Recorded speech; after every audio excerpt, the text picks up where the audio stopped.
What's happening, guys? I'm KJ. I'm here with a review for Gears of War 4, available on the Xbox One and PC. I gotta say real quick, man, I was playing with T42. He was on the PC, I was on the Xbox One, and it was pretty smooth, man. I'm just letting y'all know that, throwing it out there, that I actually did try the cross-play. Story is set 25 years into the future. It stars J.D. Phoenix, son of Marcus. You're introduced to a brand new set of heroes, all of whom fit into the world of Gears, man. It took me, I'll say, a little bit after Act 1 for me to get comfortable. Then when they throw Marcus into the mix, telling them, schooling them, letting them know what's going on, how it used to be, how it's going to be. Just that combination, how they all play off each other. Weather effects, shooting guns, throwing grenades. You have to think about it all differently when playing in these blistering winds. They had lightning coming from the sky, cover deteriorating. This crazy new villain group known as the Swarm. Their origin, I enjoyed. None of it felt shoehorned in. And that was my concern, was that they were going to reach for plot in Gears 4.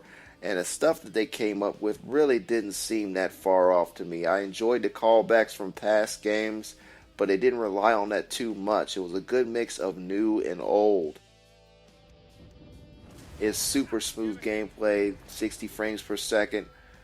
The co-op is now 2-player instead of 4-player to compensate for that, but honestly, I'm fine with the 2-player co-op, especially when Horde is 5 players, and the game looks so good with this Unreal Engine 4. The locations you go to are jaw-dropping.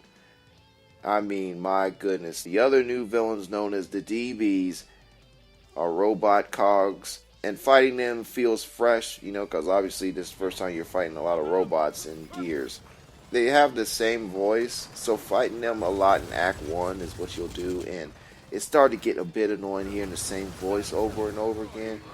But still, the inclusion of these guys and the Swarm, it gives you a lot to shoot and a lot to kill. And speaking of killing the new weapons, the M-Bar is like a Spartan laser almost. You hold it down and charge it, but if you hold it down too long, you will lose your ammo.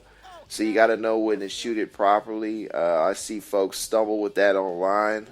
It's kind of great to get away from people like that, and also use the M-Bar on them is very satisfying. Since the range is so good, getting a headshot from far away is pretty legit. The drop shot reminds me of the mortar, but this you have more control over. Hold down the button and kind of guide where you want the drop shot to drop down on. Let it go for a long time before you tell it to drop, or you could drop it right in front of you. Sometimes you can drop it on top of a person's head and get a headshot kill. The buzz kill is a huge weapon that shoots buzzsaws, and it actually bounces off the walls and stuff. You could end up hurting yourself with it, so you have to be careful. And all this added to the multiplayer that you love: Team Deathmatch, Execution, Warzone.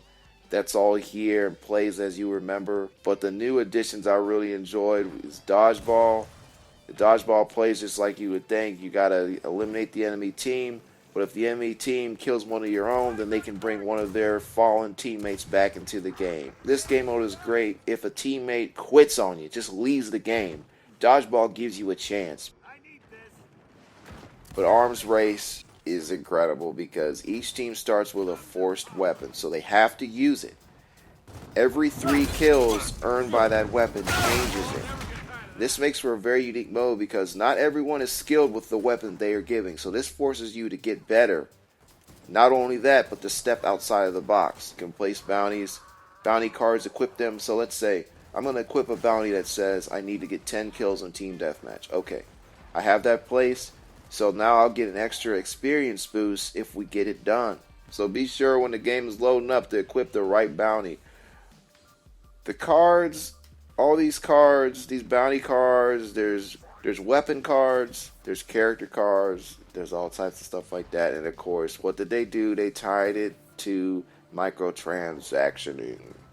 And the problem with that is it can get pretty expensive. Now, I'm a guy that spent $100 on the game to get it early and to enjoy the season pass.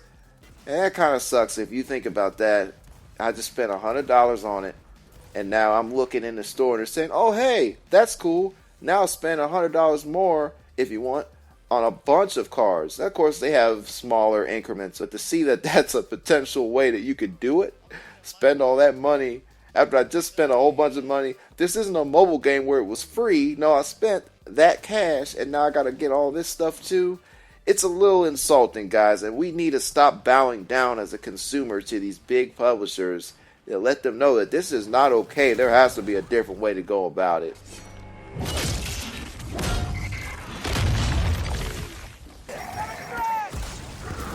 I have to end this talking about Horde. Horde 3.0 is the best version that you can get in Gears. Everybody can choose a different class. I chose the engineer. I went over and was repairing our defenses, our spike traps, our turrets. Everything costs in-game points this time. In-game, everybody shares the same money. So if someone is foolishly spending money on their own weapons or spike traps that you don't really need at the time, that's going to hurt you when you face the boss battle at the end. So safe to say, communication is key in this mode.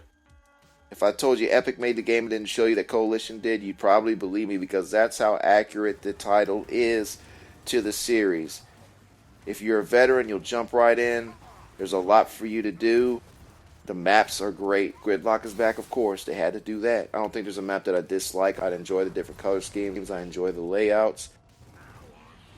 And honestly, if I didn't even invest in the season pass, I would be happy and content. That alone is definitely factoring into the score, but I have to deduct because of these microtransactions. This is still an action-packed game if you want the big set pieces, cool weapons, jaw-dropping graphics, tight game mechanics.